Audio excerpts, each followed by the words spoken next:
ને મિત્રો મજામાં. મિત્રો આપણે જુદા જુદા સમ ગણિતના જોઈ રહ્યા છીએ. એમાં ધોરણ 10 ની અંદર યામ ભૂમિતિ કોઓર્ડિનેટ જ્યોમેટ્રીની અંદર કંઈક પ્રશ્નો એવા છે કે જે કોઈને કોઈ પરીક્ષામાં પૂછાઈ જાય છે. મિત્રો એટલું બધું સિમ્પલ છે આ યામ ભૂમિતિ. ધારો કે તમે સાવ નવા છો તો નાનકડી હું તમને વાત કરી દઉં કે આપણે કોઈ પણ બિંદુની જ્યારે કલ્પના કરીએ તે જેમ કે આ એક સપાટી છે, બોર્ડ છે. એ બોર્ડની અંદર કોઈ પણ જગ્યાએ બિંદુ તમે લઈ શકો છો, રાઈટ? હવે આ બિંદુ કઈ જગ્યાએ છે નક્કી કરવા માટે તમને ખ્યાલ છે કે આપણે આવી રીતે એક્સ અક્ષ અને વાય અક્ષ લઈએ છીએ, બરાબર? આ એક્સ અક્ષ છે અને જે આ ઊભી છે એને વાય અક્ષ કહીએ છીએ. એમાં ધારો કે આ બિંદુને તમે ઉગમ બિંદુ કહો છો, એટલે કે એનો યામ એક્સ યામ 0 અને વાય યામ પણ 0. હવે આમાં પણ નિયમ છે કે તમે જ્યારે કોઈ પણ બિંદુ વિશે જ્યારે વાત કરો ત્યારે એનો પહેલો જે યામ લખતા હોય એ હંમેશા એક્સ નો હોય. એબીસીડીમાં એક્સ પહેલા આવે પછી જ વાય આવે. તો યાદ રાખજો કે પહેલું છે એક્સ, બીજો છે વાય. હવે દાખલા તરીકે તમે અહીંયા અંતર નક્કી કરો છો કે આટલાને આપણે એક અંતર સુધી કહેવું જોઈએ, તો બીજું આટલું જ 2 થઈ જાય, આટલું 3 થઈ જાય, આટલું આ 0 થઈ જાય, અહીંયા -1 થઈ જાય, અહીંયા -2 -3, આ રીતે બધા બિંદુ આવે. એ જ રીતે અહીંયા ધન છે એ અહીંયા 1 હોય, ધારો કે અહીંયા 2 હોય, અહીંયા 3 હોય, તો એ જ રીતે -1 -2 -3 એવી રીતે આવે. અને અહીંયા બધા ઋણ આવશે. તો આપણા જે આ સમતલ છે, બરોબર, આ સપાટી છે, અનંત સુધી વિસ્તરેલી છે એવી કલ્પના છે, એની અંદર બધી જગ્યાએ જે બિંદુ છે એના હવે તમને નામ મળી શકે છે. કેવી રીતે મળે છે? તો તમને ખબર છે કે અહીંયા જે 4 ભાગલા થયા એમાં આ પ્લસ છે, આ પ્લસ છે, મતલબ કે બંને ધન છે. દાખલા તરીકે મારે 2 3 બિંદુ જોઈ છે, તો આ 2 છે એ એક્સ ના લેવાના, કારણ કે 2 3 એમ વિચારો છો, તો આ એક્સ નું હોય, આ વાય નું હોય. તો 2 છે એ અહીંયા છે અને વાય ના કોણ છે? 3. આ વાય ના 3 ક્યાં ભેગા થતા હશે? આ. તો આ બિંદુ જે છે એ 2 3 હશે. ધારો કે તમે પી બિંદુ આપી દીધું, તો પી છે એ 2 3 છે. એ જ રીતે એટલે કે અહીંયા પ્લસ પ્લસ આવશે, એટલે આ પ્રથમ ચરણમાં પ્લસ પ્લસ છે. અહીંયા આવી જાય તો અહીંયા એક્સ પહેલા લેવાનો છે એટલે ઋણ છે, અને પછી વાય છે એટલે ઓછા અને પ્લસ, હા. તો ઓછા વત્તા વાળા અહીંયા આવશે. એ જ રીતે એક્સ ઋણ આ બાજુ છે, આ બાજુ વાય ઋણ છે, એટલે અહીંયા ઓછા ઓછા વાળા આવશે. દાખલા તરીકે -3 -4 એ કયા ચરણમાં હોય? તો આને પ્રથમ ચરણ કહેવાય, આને દ્વિતીય કહેવાય. તો તમે તરત કહેશો કે સર એ તૃતીય ચરણમાં હશે. અને આ ચતુર્થમાં તમે જ કહો તો તમે તરત કહેશો કે એક્સ કેવો હશે? પ્લસ હશે, અને વાય કેવો હશે? ઋણ હશે. બસ આટલી નાનકડી વાત. બીજી વાત કે દાખલા તરીકે અહીંથી એક આમ રેખાખંડ છે, બરાબર, તો અહીંયા પણ બિંદુના યામ હશે, અહીંયા પણ હશે. જેમ કે તમને આપ્યું છે કે એક એ છે અને એક બી છે, બરાબર, 1 2 અને 3 - 2. તમે તરત કહેશો આ પ્રથમ ચરણમાં હશે. અને આ એક્સ છે એ પ્લસ છે અને વાય છે એ માઇનસ છે, એક્સ છે એ પ્લસ છે, વાય છે એ માઇનસ છે, એટલે આ ચરણ આવશે, એટલે ચતુર્થ ચરણમાં હશે. તો 1 2 ને બી 3 - 2 બિંદુ આપેલા હોય તો એ રેખાખંડનું મધ્ય બિંદુ શોધવાનું હોય. એટલે કે આ મધ્ય બિંદુ કેમ મેળવવું, તો મધ્ય બિંદુ મેળવવું, અંતર મેળવવું, આ બધું હવે આપણે શીખીએ. તો નાની નાની વાત છે, તમને સમજાઈ જશે. મેં આના માટેનો સ્પેશિયલ વિડીયો પણ અગાઉ બનાવેલો છે, એ પણ જોઈ લેજો. અને આ બધા ઉદાહરણ પણ આપણે નજર કરીશું, જેથી કરીને આ પ્રકારના પ્રશ્નોમાં પણ આપણા માર્ક જાય નહીં. Is it okay? તો મેં આ શરૂઆતની થોડી વાત કરી દીધી કે જેથી કરીને આ વાસ્તવમાં આપણે આજે લઈશું તો તમને એ આવડી જશે. હવે અમુક વસ્તુ તો આપણે એમને જાણીએ. ધારો કે આ છે એ 1 અને 2 છે, અને આ છે 3 ને -2 છે, એટલે આ રીતે હશે એમ નહીં, પણ ગમે તેમ રીતે આકૃતિ હશે.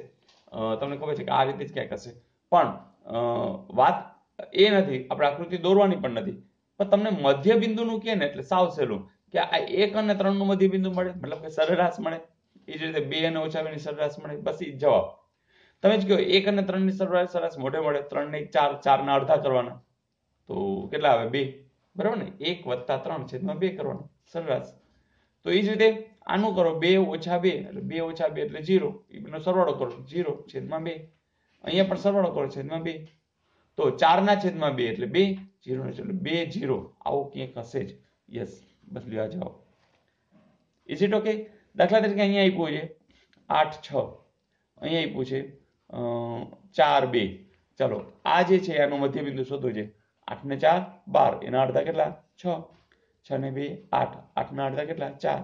તો એ આમ કોણ હશે? 6 4. તો આવું કંઈ મિત્રો, તો આવું વારંવાર પૂછાય છે અને હવે તમને આવડી જશે.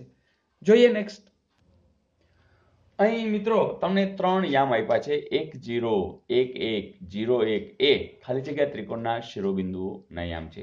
મિત્રો આપણે ખાલી મસ્તી કલ્પનામાં જોડવાનું, અત્યારે હું આ દોરું છું પણ કલ્પનામાં જોડશો તો સમજાશે કે દાખલા તરીકે આ 0 0 ઉગમ બિંદુ છે, આ x અક્ષ છે, આ શું છે y અક્ષ છે.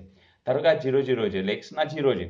અહીંયા દાખલા તરીકે 1 છે, 2 છે, 3 છે વગેરે બરાબર. અહીંયા -1 છે, -2 છે, -3 છે. આ અંતર બધા સેમ હશે. એ જ રીતે દાખલા તરીકે આ 1 છે, આપણે મોટું લઈ, આપણે ધારો કે અંતર બદલાવી નાખીએ, આટલાને 1 કહીએ તો આ અહીંયા 2 હશે, રાઈટ. તો અહીંયા -1 હશે વગેરે, કારણ કે આપણે આકૃતિ દોરવાનું તમને ખ્યાલ હશે. એ જ રીતે અહીંયા પ્લસની અંદર અહીંયા ધારો કે 1 છે, 2 છે, અહીંયા -1 છે, -2. હવે જો 1 0 એટલે આ x છે ને y છે, તો x નું 1 ક્યાં છે? અહીંયા છે. અને y નો 0 ક્યાં હશે? અહીંયા છે, બરાબર ને. 1 2 2 1 0 -1 એટલે y છે. તો તમે આ અને આ છેદે છે ક્યાં? તો આ. તો મતલબ કે આ 1 0 બિંદુ છે. એ જ રીતે 1 1 બિંદુ, તો 1 1 બિંદુ ક્યાં હશે? તો અહીંયા હશે, રાઈટ. 1 1 અને 0 1, તો આ 0 છે એ x નો છે, y નો 1 એટલે x નો 0 અહીંયા, y નો 1 અહીંયા, એટલે આ બિંદુ અહીંયા આવશે. હવે તમે જ કહો કે જે આ આકૃતિ રચાય છે એ ત્રિકોણના શિરોબિંદુ હોય, બરાબર ને, આ રીતે આવે આમ આવશે. તો આ 90 ડિગ્રી હશે, કાટકોણ ત્રિકોણ દેખાઈ રહ્યો છે. અહીંયા કાટકોણ ત્રિકોણ આવે આમ સીધે સીધું, પણ કાટકોણ શબ્દ આપ્યો નથી એટલે કોણના સંદર્ભે લઘુકોણ ને ગુરુકોણ આપ્યું છે, એટલે આ તો ગયું જ, બરાબર, કાટકોણ થાય છે. પણ બીજું કહી શકે કે જો આ અંતર છે એ કેટલું છે? તો એ અંતર 1 જેટલું છે, બરાબર. અને આ બીજું પણ કેટલું છે? આ અંતર, તો એ પણ 1 જેટલું છે, આ પણ 1 જેટલું છે, આ પણ 1 જેટલું છે. તો અહીંયા જે આ જે થશે એ કેવું થશે? તો બે બાજુ સમાન થઈ રહી છે, તો એને આપણે શું કહીએ છીએ? સમદ્વિબાજુ. તો આવો આ ત્રિકોણ રચાશે. બીજી વાત કે આ 90 ડિગ્રી છે એટલે કર્ણની લંબાઈ આના જેટલી હોય નહીં, કર્ણની લંબાઈ તો આ કોઈ એક બાજુ કરતાં તો વધારે હશે જ, એટલે સમબાજુના કોઈ ચાન્સ નથી.